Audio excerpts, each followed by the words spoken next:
Hi, welcome back. I'm Eric Kane. Today I want to talk about this book, George R.R. Martin's The Rise of the Dragon. This is a hefty tome.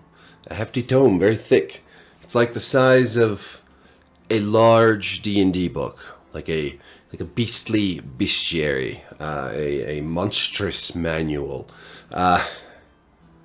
It's even textured. You can feel the dragon scales with your fingers when you touch the book. It's very nice. This is a great book. This is basically Fire and Blood, but with illustrations, and it's not the exact same thing. You know, it's got these. I'm gonna put some illustrations over the video when I edit this, rather than show them straight from the book, just because it'll be easier to see. I want to show you a few anyways. It's got maps. Check this out.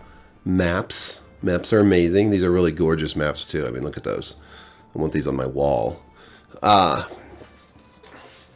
just generally lovely illustrations all throughout. So this is not an exact one-for-one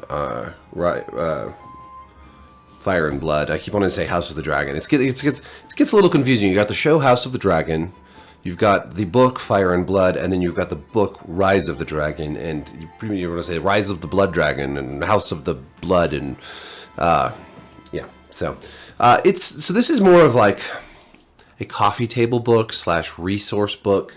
You'll see throughout there are these little sections here.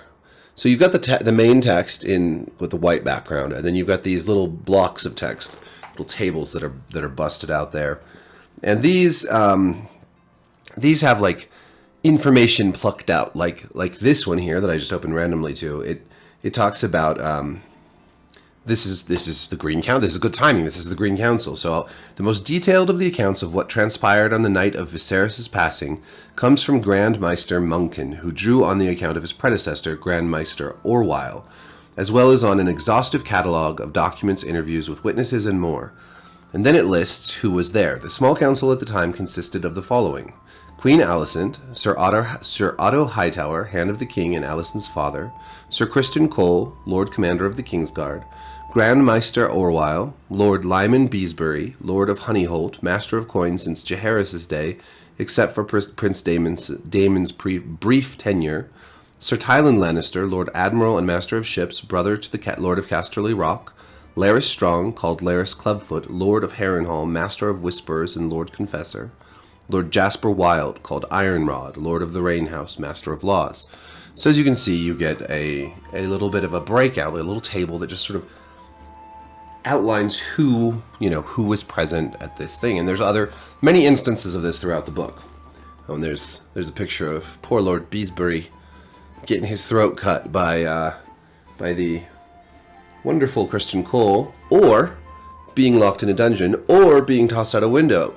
Because in this book and in Fire and Blood, we get different accounts from different sources over what actually happened. So yeah, there's over 150 illustrations in this book, all of them full color and all of them quite gorgeous. You have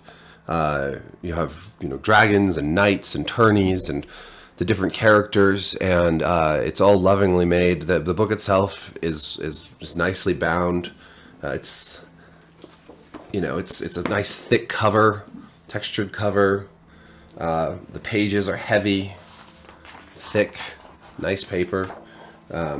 Oh, how cute is that little doggy? So yeah, this right now on Amazon is like $42.99, I think. Let me just look it up real quick. I think it's normally $60, but yeah, $42.99. I'll put a link in the description. Comes out on October 25th, so that's a little ways away. And this is a review copy that I received. So I did not pay for this. This was sent to me to write and produce a review for y'all, which I always try to do as honestly and objectively as possible. But I am a sucker for all things knights and castles and pageantry and jousting and you know, all of that stuff. This is one reason why I love games like Dark Souls. This is one reason why I love Game of Thrones and A Song of Ice and Fire. And these illustrations really really speak to me. It's, you know, I love the Hedge Knight graphic novels for the same reason. Just having this artwork that shows Westeros and these, you know, lords and ladies and knights and kings and castles and holdfasts and all of this stuff. I love that stuff. That's what I love. This is one of my favorite things. And so this is a pleasant surprise. I wasn't sure what to expect from this, but as you can see, it's just lovely, and you get such a nice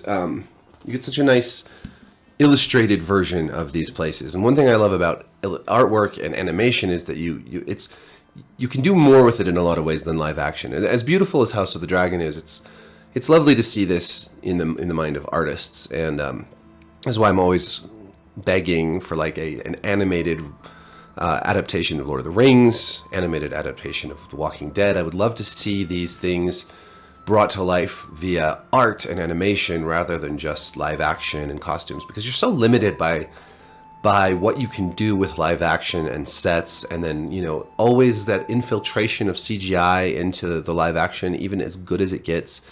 But you know, like I still think that all the writers on Dragonback, you know, just like in Game of Thrones and House of the Dragon, they look a little goofy compared to, like, you know, animated shows like How to Train Your Dragon or The Dragon Prince, where it feels more natural. The dragons and the characters themselves are all part of the same artwork, the same presentation and visual style, so there's not that clash between the CGI and the human rider and whatnot. So more artwork, more animation, and more reading, even if it requires a picture book. We need... I want to champion reading more. I was mentioning, you know, in another video about Rings of Power, how I hope people can see why so many Tolkien fans are upset if they just think of one of their own favorite books from childhood and imagine it being adapted into something that just was barely recognizable as that story. How that might make you feel. And a commenter said, well, that's great. That's a great point, but people don't read anymore. And that made me sad, because it's true. A lot of people don't, and it feels like these days reading is it's not very fashionable. It's not very popular. And that's too bad, because there's so many wonderful books, and I think that just reading does give you it helps foster a sense of empathy and wonder and imagination and curiosity, and I think those are all super important things for a healthy society.